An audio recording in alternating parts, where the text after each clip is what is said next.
Hi hello ಎಲ್ಲರಿಗೂ ನಮಸ್ಕಾರ. ಎಲ್ಲರೂ ಹೇಗಿದ್ದೀರಾ, ಚೆನ್ನಾಗಿದ್ದೀರಾ ಅಂತ ಅನ್ಕೋತೀನಿ. ಇವತ್ತಿನ ಭಾಗದಲ್ಲಿ ನಿಮ್ಮ ಒಂದು ಸ್ಪರ್ಧಾತ್ಮಕ ಪರೀಕ್ಷೆಗೆ ಸಂಬಂಧಪಟ್ಟಂತೆ ಲಕ್ಷ್ಮೀಕಾಂತ್ ಸರ್ ಅವರ ಪಾಲಿಟಿ ಪುಸ್ತಕವನ್ನು ನಾನು ಕನ್ನಡದಲ್ಲಿ ಟ್ರಾನ್ಸ್ಲೇಟ್ ಮಾಡಿ ಹೇಳ್ತಾ ಇದ್ದೆ. ಇವತ್ತು ಪಾರ್ಟ್ 3 ಆಗಿದೆ. ಇದು ದ ಕ್ರೌನ್ ರೂಲ್ ಇದೆಯಲ್ಲ, ಅಲ್ಲಿಂದ ಪ್ರಮುಖವಾದಂತಹ ಮಾಹಿತಿಗಳನ್ನು ಹೇಳ್ತಾ ಹೋಗ್ತೀನಿ. ನೀವೇನು ಮಾಡ್ಬೋದು, ನಾನು ಕ್ಲಾಸ್ ಯಾವ ರೀತಿಯಾಗಿ ಹೇಳ್ತಾ ಹೋಗ್ತೀನಿ, ನೀವು ನೋಟ್ಸ್ಗಳನ್ನು ಮಾಡ್ಕೋಬೋದು. ಇನ್ನೊಂದೇನೆಂದರೆ, ನಿಮ್ಮ ಈ ಒಂದು ಜಿಪ್ಸ್ಟರ್ ಪರೀಕ್ಷೆಗೆ ಹೊಸ ಕೋರ್ಸನ್ನು ಲಾಂಚ್ ಮಾಡಿದ್ದೀನಿ, ಮತ್ತು NCERT ಬೇಸಿಕ್ ಫೌಂಡೇಶನ್ ಕೋರ್ಸ್ ಕೂಡ ಅದು ನಡೀತಾ ಇದೆ.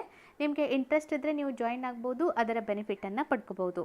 ಇವಾಗ ನಾನು ನಿಮಗೆ ಲಕ್ಷ್ಮೀಕಾಂತ್ ಸರ್ ಅವರ ಇಂಡಿಯನ್ ಪಾಲಿಟಿ ಸಂಪೂರ್ಣ ಭಾಗವನ್ನು ಮುಗಿಸ್ಕೊಡ್ಲಿಕ್ಕೆ ಪ್ರಯತ್ನ ಪಡ್ತಾ ಇದ್ದೀನಿ. ಇವತ್ತು 3ನೇ ಭಾಗ ಆಗಿದೆ. ಕ್ಲಾಸನ್ನು ಇಷ್ಟ ಆದರೆ ದಯವಿಟ್ಟು ಲೈಕ್, ಶೇರ್, ಸಬ್ಸ್ಕ್ರೈಬ್ ಆಗೋದನ್ನು ಮರಿಬೇಡಿ.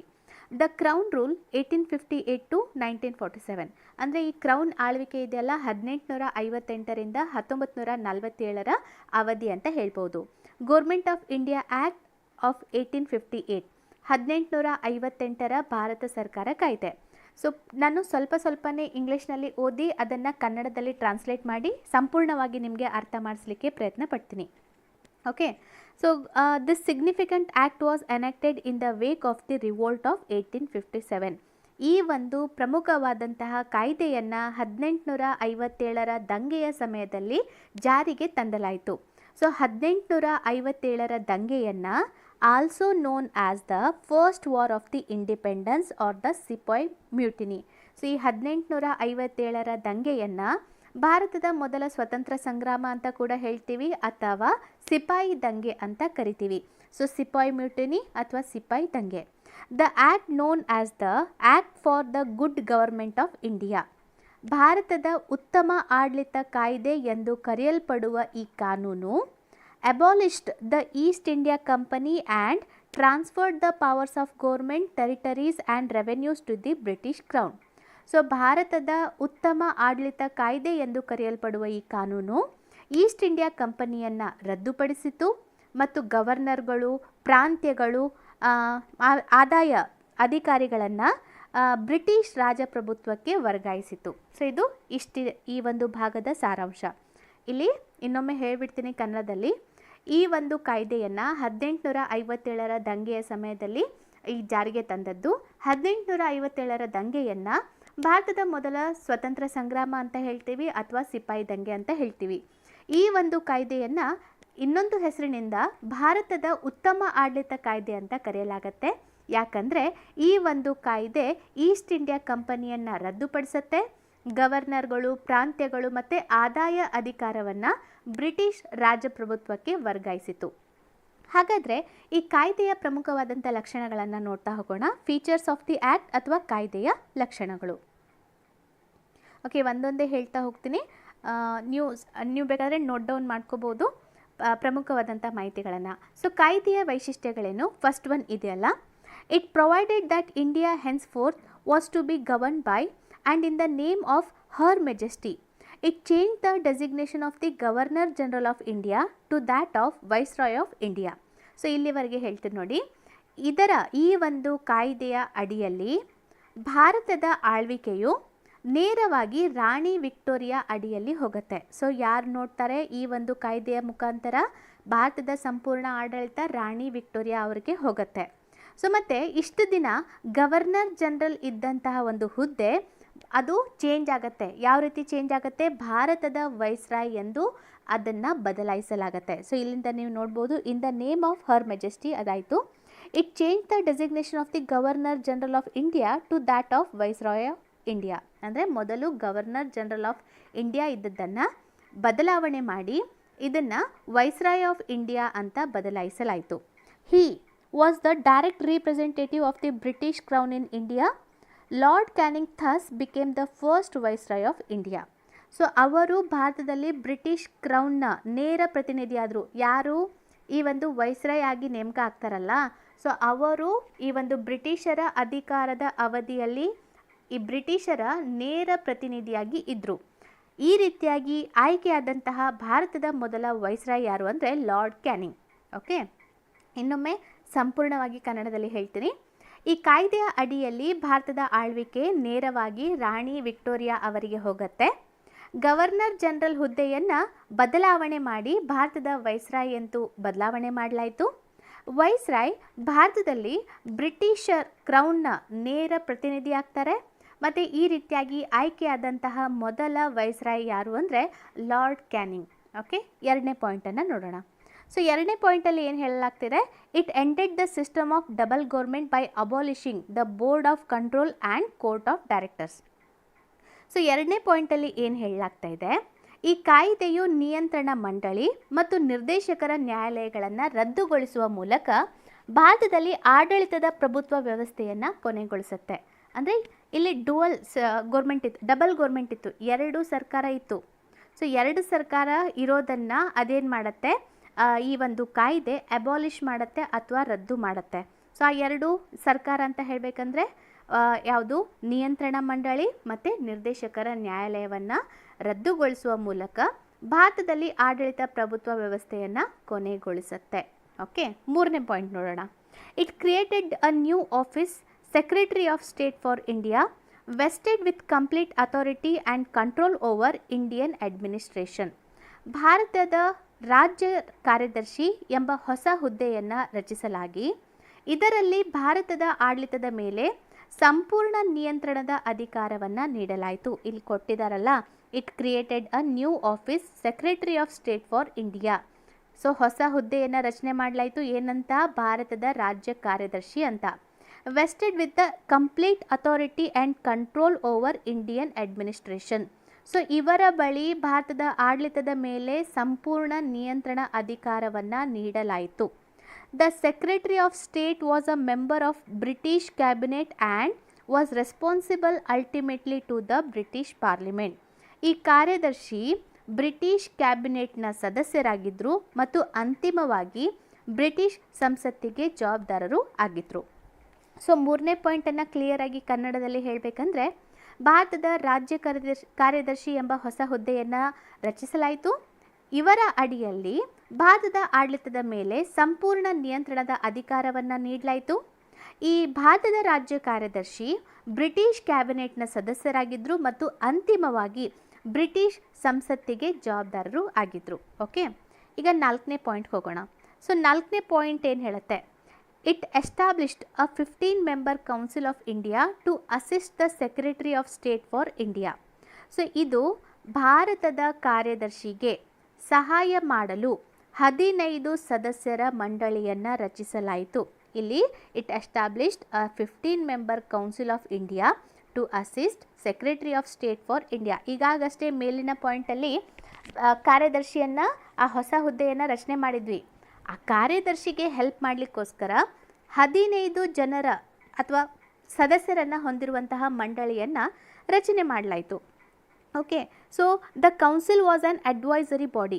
ಇದು ಒಂದು ಸಲಹಾ ಸಮಿತಿಯಾಗಿತ್ತು. ಈ 15 ಜನರನ್ನು ಒಳಗೊಂಡಂತಹ ಮಂಡಳಿ ಇದೊಂದು ಸಲಹಾ ಸಮಿತಿಯಾಗಿತ್ತು. The secretary of state was made the chairman of the council. So ಇಲ್ಲಿ ಪರಿಷತ್ತಿನ ಅಧ್ಯಕ್ಷರನ್ನು ಭಾರತದ ಕಾರ್ಯದರ್ಶಿಯನ್ನಾಗಿ ಮಾಡಲಾಯಿತು. The secretary of state was made the chairman of the council. Okay, so ಇವರು ಈ ಪರಿಷತ್ತಿನ ಅಧ್ಯಕ್ಷರನ್ನು ಭಾರತದ ಕಾರ್ಯದರ್ಶಿಯನ್ನಾಗಿ ಮಾಡಲಾಯಿತು. ಸೊ ಇದು ನಾಲ್ಕನೇ ಪಾಯಿಂಟ್. ನಾಲ್ಕನೇ ಪಾಯಿಂಟನ್ನು ಇನ್ನೊಮ್ಮೆ ಹೇಳಬೇಕಂದ್ರೆ ಕನ್ನಡದಲ್ಲಿ, ಭಾರತದ ಕಾರ್ಯದರ್ಶಿಗೆ ಸಹಾಯವನ್ನು ಮಾಡಲಿಕ್ಕೋಸ್ಕರ 15 ಸದಸ್ಯರ ಒಂದು ಮಂಡಳಿಯನ್ನು ರಚನೆ ಮಾಡಿತ್ತು.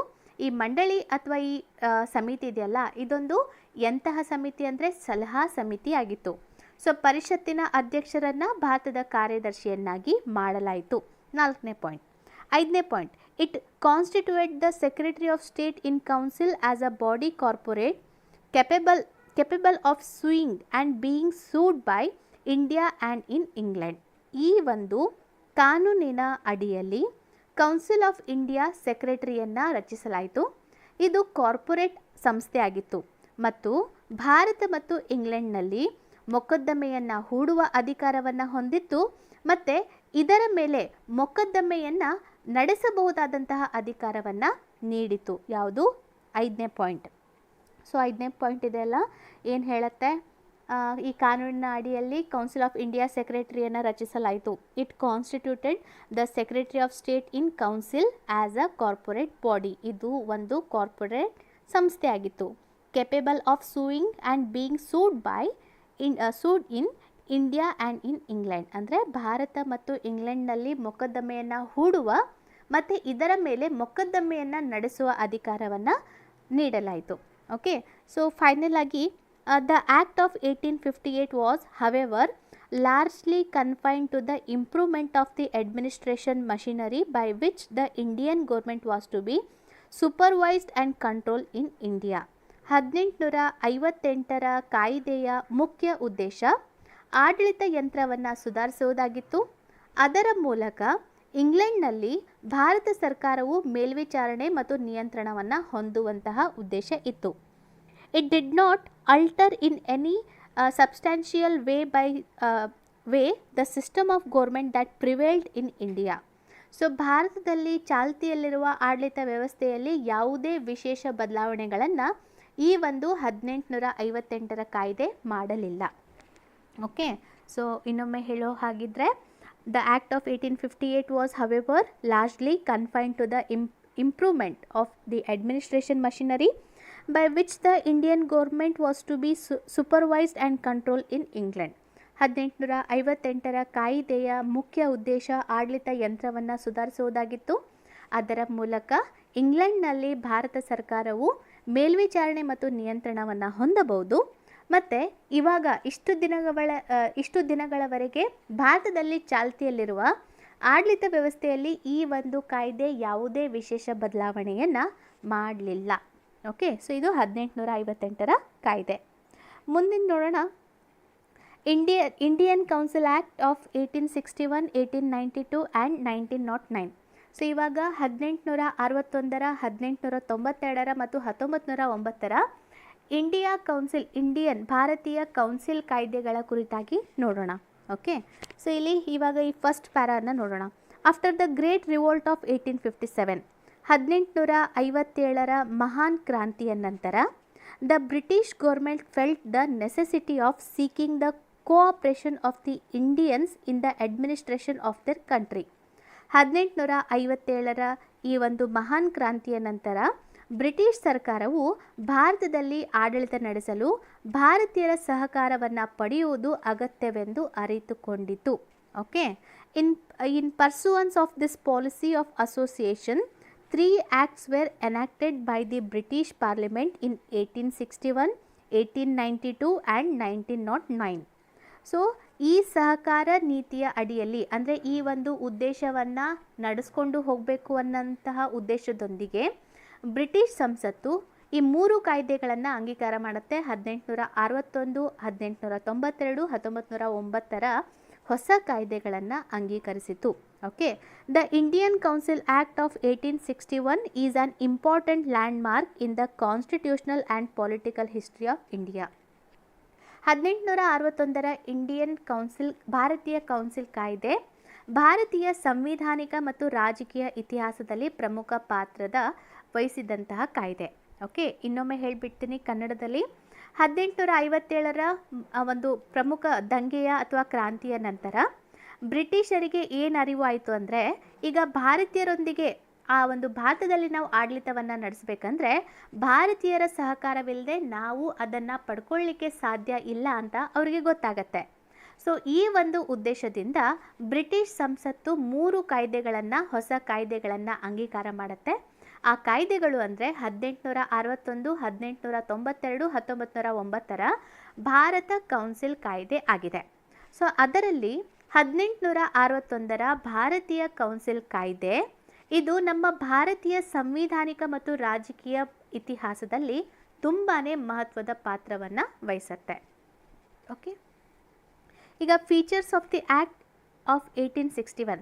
1861ರ ಇಂಡಿಯಾ ಕೌನ್ಸಿಲ್ ಆ್ಯಕ್ಟ್ನ ವೈಶಿಷ್ಟ್ಯಗಳನ್ನು ಇವಾಗ ನಾವು ಒಂದೊಂದೇ ನೋಡ್ತಾ ಹೋಗೋಣ. ಸೊ ಫಸ್ಟ್ ಒನ್ ನೋಡೋಣ. It made a beginning of representative institution by associating Indians with the law making process. ಈ ಒಂದು ಕಾಯ್ದೆಯ ಮೂಲಕ ಕಾನೂನು ರಚನೆಯ ಪ್ರಕ್ರಿಯೆಯಲ್ಲಿ ಭಾರತೀಯ ಪ್ರತಿನಿಧಿಗಳ ಸೇರ್ಪಡೆ ಪ್ರಾರಂಭವಾಯಿತು. ಇಲ್ಲಿಯವರೆಗೆ ಕಾನೂನಿಗೆ ಸಂಬಂಧಪಟ್ಟಂತೆ ಭಾರತೀಯರಿಗೆ ಅವಕಾಶ ಇರ್ತಿರಲಿಲ್ಲ. ಆದರೆ ಈ ಕಾಯ್ದೆಯ ಮೂಲಕ ಕಾನೂನು ಮಾಡುವಂತಹ ಒಂದು ಭಾರತೀಯರನ್ನು ಸೇರ್ಪಡೆ ಮಾಡೋದು ಪ್ರಾರಂಭವಾಯಿತು. Okay, It thus provided the Viceroy should nominate some Indians as non-official members of his expanded council. ಹೀಗಾಗಿ ವೈಸ್ರಾಯ್ ಕೆಲವು ಭಾರತೀಯರನ್ನು ವಿಸ್ತೃತ ಮಂಡಳಿಯಲ್ಲಿ ಖಾಸಗಿ ಸದಸ್ಯರನ್ನಾಗಿ ನಾಮನಿರ್ದೇಶನ ಮಾಡಲಿಕ್ಕೆ ವೈಸ್ರಾಯ್ಗೆ ಅಧಿಕಾರವನ್ನು ನೀಡಲಾಯಿತು. In 1862, Lord Canning, the then Viceroy, nominated 3 Indians to his legislative council: the Raja of Banaras, the Maharaja of Patiala and Sir Dinkar Rao. So ಈ ಒಂದು ನಿಟ್ಟಿನಲ್ಲಿ ವೈಸ್ರಾಯ್ ಅವರು ಲಾರ್ಡ್ ಕ್ಯಾನಿಂಗ್ 3 ಭಾರತೀಯರನ್ನು, ಬನಾರಸ್ನ ರಾಜ, ಪಟಿಯಾಲಾದ ಮಹಾರಾಜ ಮತ್ತು ಸರ್ ದಿನಕರ್ ರಾವ್ ಅವರನ್ನು ಲೆಜಿಸ್ಲೇಟಿವ್ ಕೌನ್ಸಿಲ್ಗೆ ನಾಮನಿರ್ದೇಶನ ಮಾಡ್ತಾರೆ. ಓಕೆ, 1ನೇ ಪಾಯಿಂಟನ್ನು ಇನ್ನೊಮ್ಮೆ ಕನ್ನಡದಲ್ಲಿ ಹೇಳ್ತೀನಿ ನೋಡಿ. ಈ ಒಂದು ಕಾಯ್ದೆಯ ಮೂಲಕ ಕಾನೂನು ರಚನೆಯ ಪ್ರಕ್ರಿಯೆಯಲ್ಲಿ ಭಾರತೀಯ ಪ್ರತಿನಿಧಿಗಳನ್ನು ಸೇರ್ಪಡೆ ಮಾಡಲಿಕ್ಕೆ ಪ್ರಾರಂಭ ಮಾಡಲಾಯಿತು. ಈ ಉದ್ದೇಶದಿಂದ ವೈಸ್ರಾಯ್ ಕೆಲವು ಭಾರತೀಯರನ್ನು ವಿಸ್ತೃತ ಮಂಡಳಿಯಲ್ಲಿ ಖಾಸಗಿ ಸದಸ್ಯರನ್ನಾಗಿ ನಾಮನಿರ್ದೇಶನ ಮಾಡಬಹುದಾಗಿತ್ತು. ಸೊ ಈ ನಿಟ್ಟಿನಲ್ಲಿ 1862ರಲ್ಲಿ ಆ ಟೈಮಲ್ಲಿ ಇದ್ದಂತಹ ವೈಸ್ರಾಯ್ ಲಾರ್ಡ್ ಕ್ಯಾನಿಂಗ್ 3 ಭಾರತೀಯರನ್ನು ನಾಮನಿರ್ದೇಶನ ಮಾಡ್ತಾರೆ. ಅವರು ಯಾರು ಅಂದರೆ ಬನಾರಸ್ನ ರಾಜ, ಪಟಿಯಾಲಾದ ಮಹಾರಾಜ ಮತ್ತು ಸರ್ ದಿನಕರ್ ರಾವ್ ಅವರನ್ನು ಲೆಜಿಸ್ಲೇಟಿವ್ ಕೌನ್ಸಿಲ್ಗೆ ನಾಮನಿರ್ದೇಶನ ಮಾಡ್ತಾರೆ. ಓಕೆ, 1ನೇ ಪಾಯಿಂಟ್ ಆಯಿತು ಫೀಚರ್ಸ್ಗಳಲ್ಲಿ. ಈಗ 2ನೇ ಫೀಚರನ್ನು ನೋಡೋಣ, 1861ರ ಕಾಯ್ದೆಗೆ ಸಂಬಂಧಪಟ್ಟಂತೆ. ಸೊ 2ನೇ ಫೀಚರ್ ಏನು ಹೇಳುತ್ತೆ? It initiated the process of decentralisation by restoring the legislative powers to the Bombay and Madras ಪ್ರೆಸಿಡೆನ್ಸೀಸ್.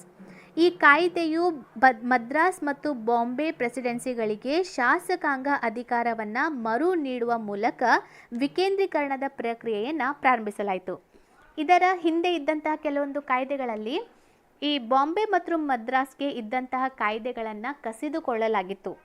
ಆದರೆ ಈ ಕಾಯ್ದೆ ಏನು ಮಾಡುತ್ತೆ, ಮತ್ತೆ ವಿಕೇಂದ್ರೀಕರಣವನ್ನು ಸಾಧಿಸುವಂತಹ ಒಂದು ದೃಷ್ಟಿಯಿಂದ ಬಾಂಬೆ ಮತ್ತು ಮದ್ರಾಸ್ ಪ್ರೆಸಿಡೆನ್ಸಿಗಳಿಗೆ ಶಾಸಕಾಂಗ ಅಧಿಕಾರವನ್ನು ವಾಪಸ್ ಕೊಡಬೇಕು ಅಂತ ಅದು ಪ್ರಕ್ರಿಯೆ ಸ್ಟಾರ್ಟ್ ಮಾಡುತ್ತೆ.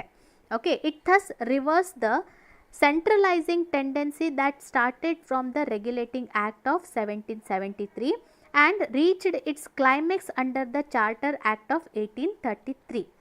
ಸೊ ಈ ಕಾಯ್ದೆಯು 1773ರ ರೆಗ್ಯುಲೇಟಿಂಗ್ ಆ್ಯಕ್ಟ್ನಿಂದ ಪ್ರಾರಂಭವಾದ ಕೇಂದ್ರೀಕರಣದ ಪ್ರವೃತ್ತಿಯನ್ನು ಹಿಮ್ಮೆಟ್ಟಿಸಿತು ಮತ್ತು 1833ರ ಚಾರ್ಟರ್ ಆ್ಯಕ್ಟ್ನೊಂದಿಗೆ ಅದು ಉತ್ತುಂಗದ ಒಂದು ನಿಲುವನ್ನು ತಲುಪಿತು ಅಂತ ಹೇಳ್ಬೋದು.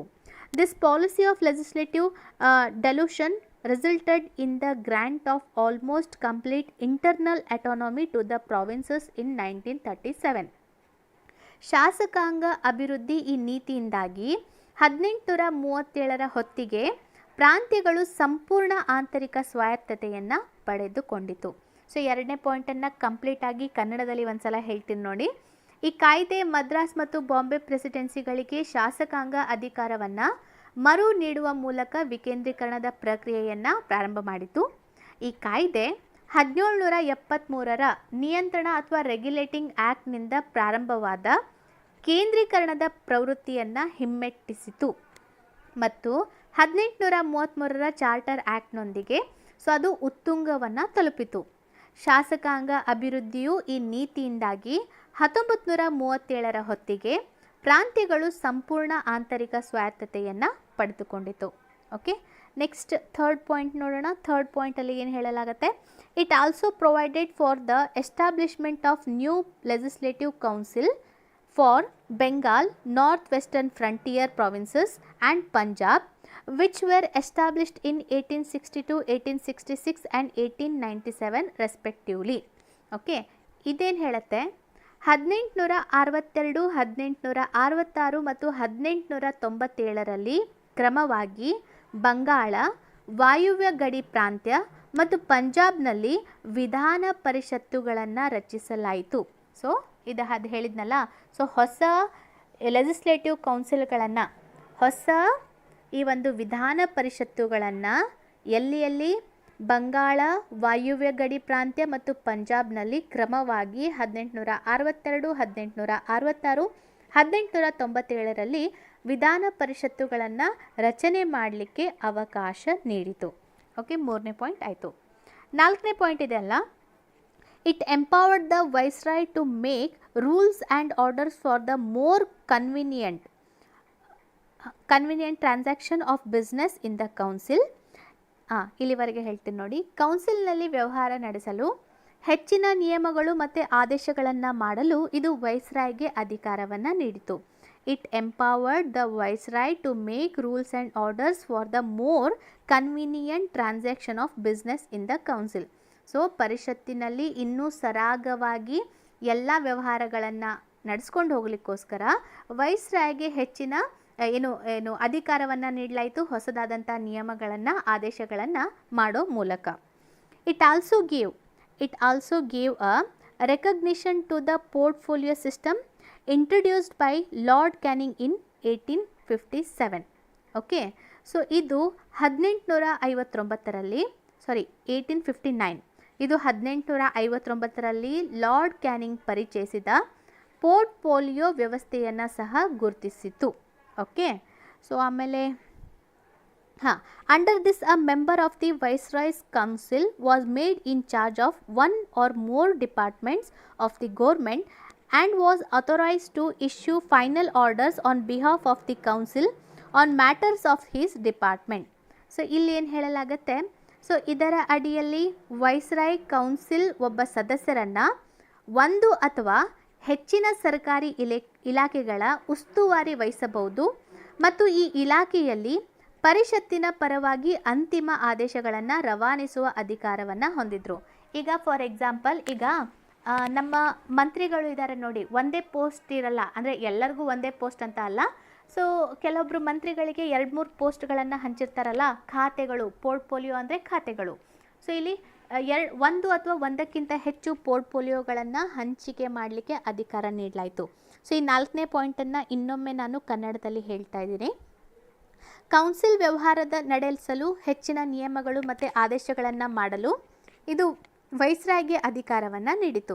1859ರಲ್ಲಿ ಲಾರ್ಡ್ ಕ್ಯಾನಿಂಗ್ ಪರಿಚಯಿಸಿದ ಪೋರ್ಟ್ಫೋಲಿಯೋ ಅಥವಾ ಖಾತೆಗಳ ವ್ಯವಸ್ಥೆಯನ್ನು ಸಹ ಗುರುತಿಸಿತು.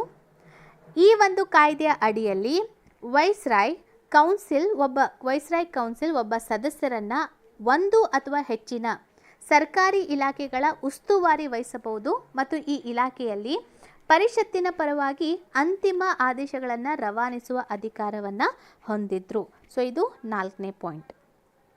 ಈಗ 5ನೇ ಪಾಯಿಂಟ್ಗೆ ಬರೋಣ. ಅಂದರೆ so it empowered the viceroy to issue ordinance without the concurrence of the legislative council during an emergency. The life of such an ordinance was 6 months. ಇದು ವೆರಿ ಇಂಪಾರ್ಟೆಂಟ್ ಪಾಯಿಂಟ್. ಕೌನ್ಸಿಲ್ ಶಿಫಾರಸು ಇಲ್ಲದೆ ತುರ್ತು ಪರಿಸ್ಥಿತಿಯಲ್ಲಿ ಸುಗ್ರೀವಾಜ್ಞೆಗಳನ್ನು ಹೊರಡಿಸಲು ವೈಸ್ರಾಯ್ಗೆ ಅಧಿಕಾರ ನೀಡಲಾಯಿತು. ಅಂತಹ ಸುಗ್ರೀವಾಜ್ಞೆಯ ಅವಧಿ ಕೇವಲ 6 ತಿಂಗಳು. ಇದಂತೂ ತುಂಬ ಇಂಪಾರ್ಟೆಂಟ್ ಪಾಯಿಂಟ್ ಆಗಿದೆ, ಸ್ವಲ್ಪ ನೆನಪಿಟ್ಕೊಳ್ಳಿ.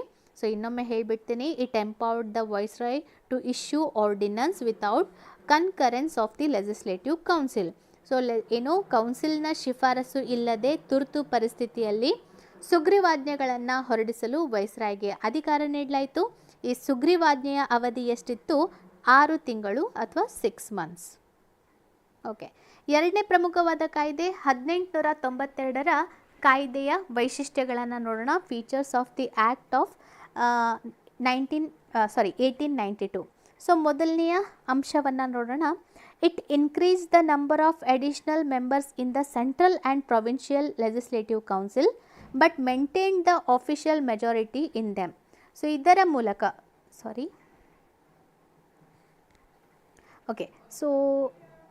ಇವಾಗ ಒಂದೇ ಪಾಯಿಂಟ್ ಹೇಳ್ತಾ ಇದ್ದೀನಿ ನೋಡಿ. ಸೊ ಈ ಒಂದು ಕಾಯ್ದೆಯ ಮೂಲಕ ಕೇಂದ್ರ ಮತ್ತು ಪ್ರಾಂತೀಯ ಲೆಜಿಸ್ಲೇಟಿವ್ ಕೌನ್ಸಿಲ್ಗಳಲ್ಲಿ ಹೆಚ್ಚುವರಿ ಅಂದರೆ ನಾನ್ ಆಫಿಷಿಯಲ್ ಅಧಿಕೃತವಲ್ಲದ ಸದಸ್ಯರ ಸಂಖ್ಯೆಯನ್ನು ಹೆಚ್ಚಿಸಲಾಯಿತು. ಆದರೂ ಬಹುಮತವು ಅಧಿಕೃತ ಸದಸ್ಯರಿಗೆ ಉಳಿದಿದೆ. ಅಂದರೆ ಈ ಒಂದು ಅಧಿಕಾರದಲ್ಲಿ ನಾವೇನು ಮಾಡ್ಬೋದಾಗಿತ್ತು, 2 ರೀತಿಯಾದಂಥ ಸದಸ್ಯರನ್ನು ನೋಡ್ಬೋದಾಗಿತ್ತು, ಆಫಿಷಿಯಲ್, ನಾನ್ ಆಫಿಷಿಯಲ್.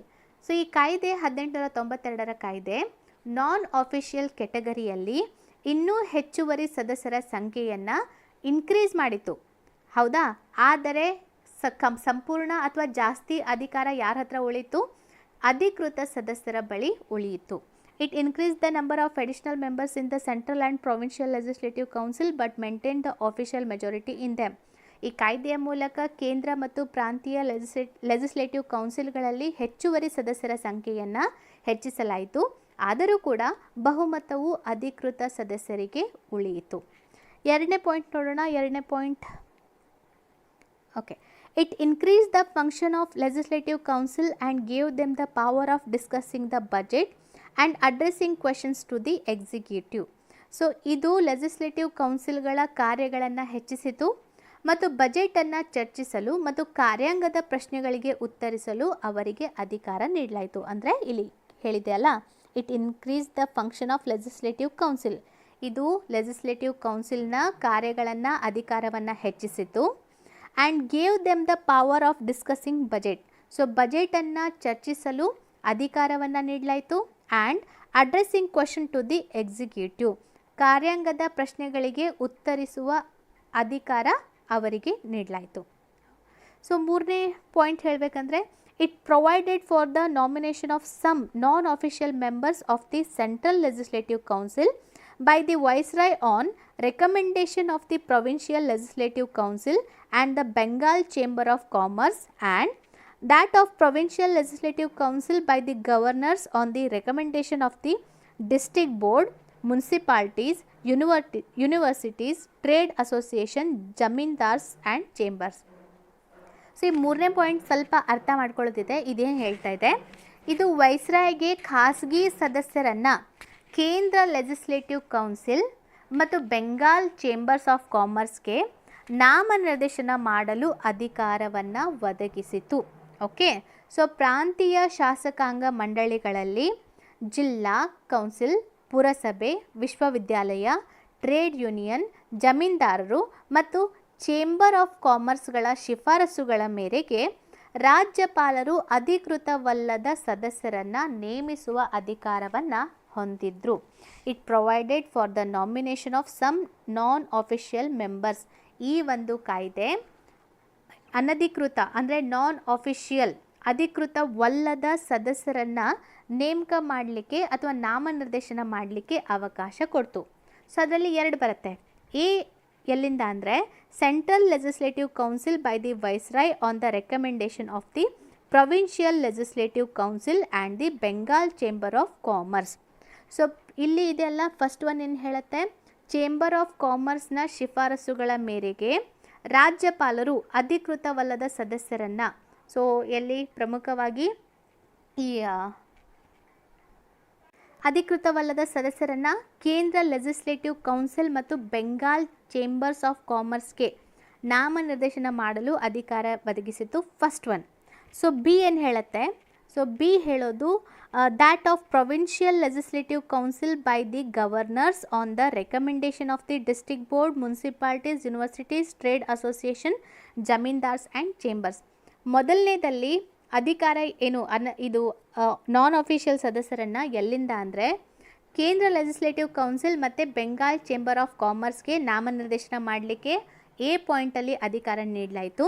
ಬಿ ಪಾಯಿಂಟಲ್ಲಿ ಪ್ರಾಂತೀಯ ಶಾಸಕಾಂಗ ಮಂಡಳಿಗಳಿಗೆ ಈ ಏನು ಅನಧಿಕೃತ ಸದಸ್ಯರನ್ನು, ನಾನ್ ಅಫಿಷಿಯಲ್ ಸದಸ್ಯರನ್ನು ನಾಮನಿರ್ದೇಶನ ಮಾಡಲಿಕ್ಕೆ ಜಿಲ್ಲಾ ಕೌನ್ಸಿಲ್, ಪುರಸಭೆ, ವಿಶ್ವವಿದ್ಯಾಲಯ, ಟ್ರೇಡ್ ಯೂನಿಯನ್, ಜಮೀನ್ದಾರರು, ಚೇಂಬರ್ ಆಫ್ ಕಾಮರ್ಸ್ಗಳ ಶಿಫಾರಸು ಮೇರೆಗೆ ರಾಜ್ಯಪಾಲರು ಅಧಿಕೃತವಲ್ಲದ ಸದಸ್ಯರನ್ನು ನೇಮಿಸುವ ಅಧಿಕಾರವನ್ನು ಇದು ಕೊಡುತ್ತೆ. ಸೊ ಇದು ಈ ಕಾಯ್ದೆಯ ಮೂರನೇ ಲಕ್ಷಣ. ಸೊ ಫೈನಲ್ ಆಗಿ ಈ ಕಾಯ್ದೆಯ ಕುರಿತಾಗಿ ಹೇಳಬೇಕಂದ್ರೆ, the act made a limited and indirect provision for the use of election in the filling up some of the non official seats both in the central and provincial legislative council.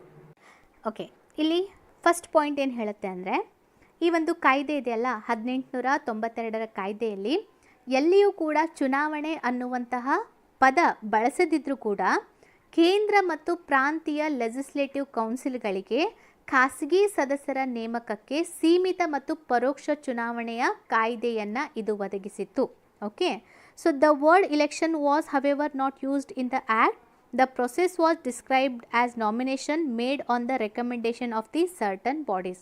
So ಇಲ್ಲಿ ಎಲ್ಲಿಯೂ ಕೂಡ ಚುನಾವಣೆ ಅನ್ನೋದನ್ನು ಬಳಕೆ ಮಾಡದೇ ಇದ್ದರೂ ಕೂಡ ಕೆಲವು ಸಂಸ್ಥೆಗಳ ಶಿಫಾರಸಿನ ಮೇರೆಗೆ ಮಾಡಬೇಕಾದ ನಾಮನಿರ್ದೇಶನ ಪ್ರಕ್ರಿಯೆ ಅಂತ ಇದನ್ನು ಕರೀಬಹುದು.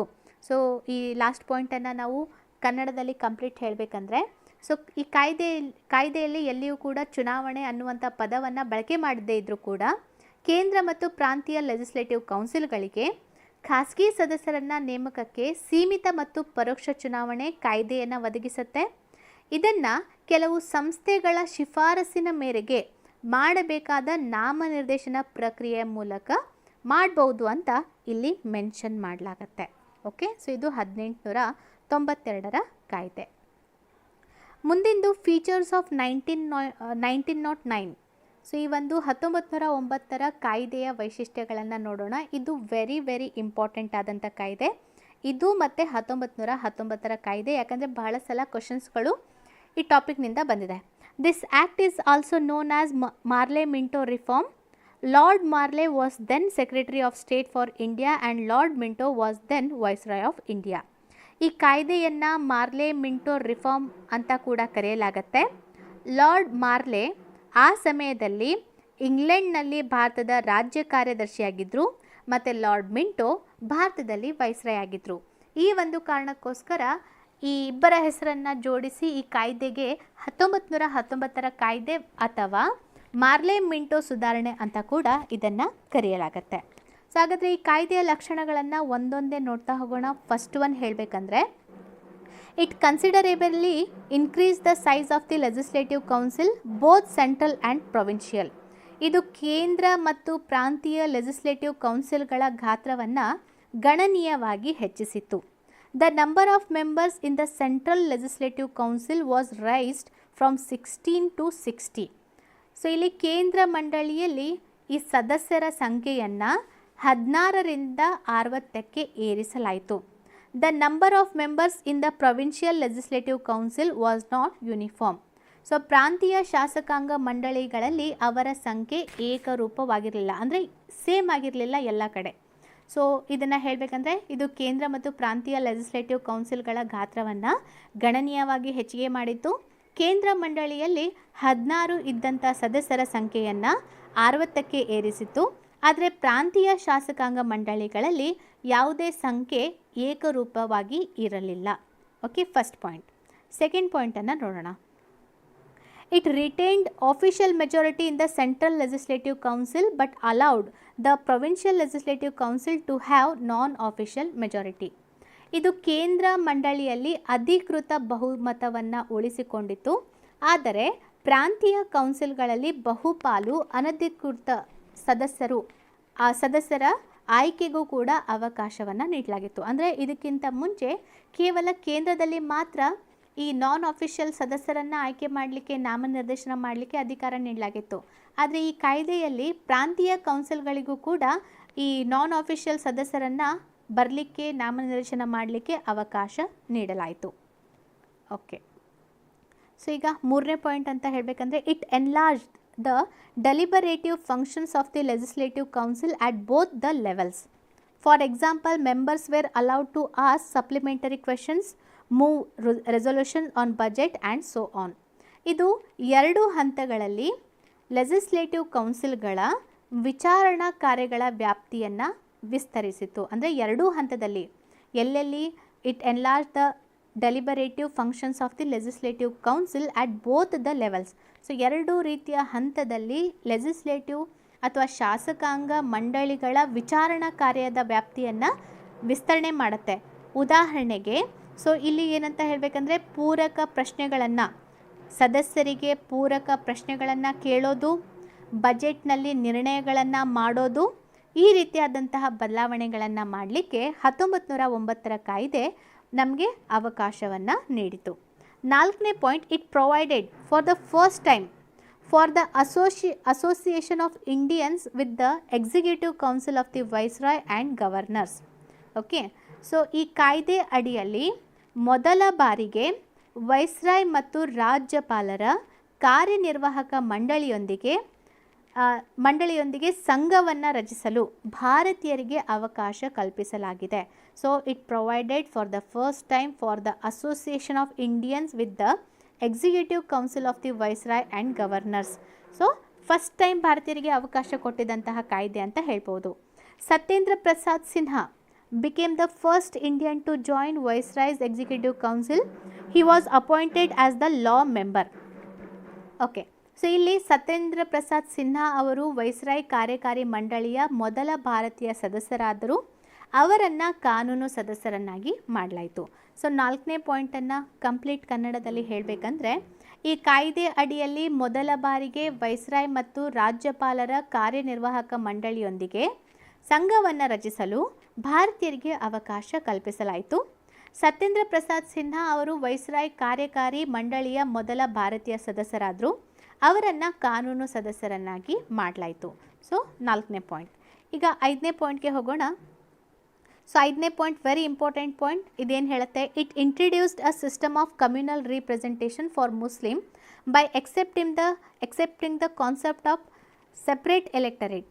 ಸೊ ಇಲ್ಲಿ ಇದೆಯಲ್ಲ, ಈ ಕಾಯ್ದೆ ಪ್ರತ್ಯೇಕ ಮತದಾರರ ಆಧಾರದ ಮೇಲೆ ಮುಸ್ಲಿಮರಿಗೆ ಕೋಮು ಪ್ರಾತಿನಿಧ್ಯವನ್ನು ಒದಗಿಸಿದೆ. ಹೌದಾ? Under this the Muslim members were to be elected only by Muslim voters. Thus the act legalized communalism and Lord Minto came to be known as the father of communal electorate. Okay, ಇನ್ನೊಮ್ಮೆ full ಓದ್ಬಿಡ್ತೀನಿ. It introduced a system of communal representative for Muslim by accepting the concept of separate electorate. Under this, the Muslim members were to be elected only by Muslim voters. Thus, the act legalized communalism and Lord Minto came to be known as the father of communal electorate. ಈ ಕಾಯ್ದೆಯು ಪ್ರತ್ಯೇಕ ಮತದಾರರ ಆಧಾರದ ಮೇಲೆ ಮುಸ್ಲಿಮರಿಗೆ ಕೋಮು ಪ್ರಾತಿನಿಧ್ಯವನ್ನು ಒದಗಿಸಿತು. ಇದರ ಅಡಿಯಲ್ಲಿ ಮುಸ್ಲಿಂ ಸದಸ್ಯರನ್ನು ಮುಸ್ಲಿಂ ಮತದಾರರು ಮಾತ್ರ ಆಯ್ಕೆ ಮಾಡಬಹುದು. ಹೀಗೆ ಈ ಕಾಯ್ದೆಯು ಕೋಮುವಾದವನ್ನು ನ್ಯಾಯಸಮ್ಮತಗೊಳಿಸಿತು ಮತ್ತು ಲಾರ್ಡ್ ಮಿಂಟೋ ಅವರನ್ನು ಕೋಮುವಾದ ಮತದಾರರ ಪಿತಾಮಹ ಎಂದು ಕರೆಯಲಾಯಿತು. ಸೊ ಕೋಮುವಾದದ ಪಿತಾಮಹ ಅಂತ ಯಾರನ್ನು ಕರಿತೀವಿ? ಲಾರ್ಡ್ ಮಿಂಟೋ ಅವರನ್ನು ಕರಿತೀವಿ. ಮತ್ತು ಸೆಪ್ರೇಟ್ ಇಲೆಕ್ಟರೇಟನ್ನು ಇಂಟ್ರಡ್ಯೂಸ್ ಮಾಡಿದಂಥ ಕಾಯ್ದೆ ಕೂಡ 1909ರ ಕಾಯ್ದೆ. ಮತ್ತು ಇನ್ನೊಂದು important point, Satyendranath Sinha so ಈ ಒಂದು ವೈಸ್ರಾಯ್ ಕಾರ್ಯಕಾರಿ ಮಂಡಳಿಗೆ ಸೇರಿದಂತಹ ಮೊದಲ ಭಾರತೀಯ ಕಾನೂನು ಸದಸ್ಯರಾಗಿ ಸೇರ್ತಾರೆ. ಸೊ 6th ಪಾಯಿಂಟ್ ಇದೆಲ್ಲ, it also provided for the separate representation of presidency, corporations, chamber of commerce, universities and zamindars. So ಈ ಒಂದು ಕಾಯ್ದೆ ಇದೆಯಲ್ಲ, ಇದು ಪ್ರೆಸಿಡೆನ್ಸಿ, ಕಾರ್ಪೊರೇಷನ್ಗಳು, ಚೇಂಬರ್ಸ್ ಆಫ್ ಕಾಮರ್ಸ್, ವಿಶ್ವವಿದ್ಯಾಲಯಗಳು ಮತ್ತು ಜಮೀನ್ದಾರರಿಗೆ ಪ್ರತ್ಯೇಕ ಪ್ರಾತಿನಿಧ್ಯವನ್ನು ಒದಗಿಸಿದಂತಹ ಕಾಯ್ದೆ ಅಂತ ಹೇಳ್ಬೋದಾಗಿದೆ. ಓಕೆ, ಸೊ ಇದು 1909ರ ಕಾಯ್ದೆ ಆಗಿದೆ. ಓಕೆ, ಸೊ ಇವತ್ತಿನ ಭಾಗದಲ್ಲಿ ಕ್ರೌನ್ ಆಳ್ವಿಕೆಯ ಎಲ್ಲ ಪ್ರಮುಖ ಕಾಯ್ದೆಗಳನ್ನು ಹೇಳಿದ್ದೀನಿ. ನಾಳೆ ಕ್ಲಾಸ್ನಲ್ಲಿ 1919ರ ಕಾಯ್ದೆ, ಸೈಮನ್ ಆಯೋಗ ಆಗಿರ್ಬೋದು, ಆಮೇಲೆ ಭಾರತ ಸರ್ಕಾರ ಕಾಯ್ದೆ, ಕಮ್ಯುನಲ್ ಅವಾರ್ಡ್, ಅವುಗಳನ್ನಾಗಿ ನಾನು ಚರ್ಚೆ ಮಾಡ್ತಾ ಹೋಗ್ತೀನಿ. ಮತ್ತು ಈ ಕ್ಲಾಸ್ಗಳು ನಿಮಗೆ ಅರ್ಥ ಆಗ್ತಾ ಇದೆ, ಇಷ್ಟ ಆಗ್ತಾ ಇದೆ ಅಂದರೆ ದಯವಿಟ್ಟು ಕಮೆಂಟ್ ಮಾಡಿ ಹೇಳಿ. ಕ್ಲಾಸ್ ಇಷ್ಟ ಆದರೆ ಲೈಕ್, ಶೇರ್, ಸಬ್ಸ್ಕ್ರೈಬ್ ಆಗೋದನ್ನು ಮರಿಬೇಡಿ. ಮತ್ತು ಆ್ಯಪನ್ನು ಡೌನ್ಲೋಡ್ ಮಾಡ್ಕೊಳ್ಳಿ. ಅಲ್ಲಿ ಈಗಾಗಲೇ 5 ಟೆಸ್ಟ್ಗಳನ್ನು ಮಾಡಿದ್ದೀನಿ. ಆ ಟೆಸ್ಟ್ಗಳನ್ನು ನೀವು ಎಷ್ಟು ಬೇಕಾದರೂ ಬಾರಿ ಅಟೆಂಡ್ ಮಾಡ್ಬೋದು.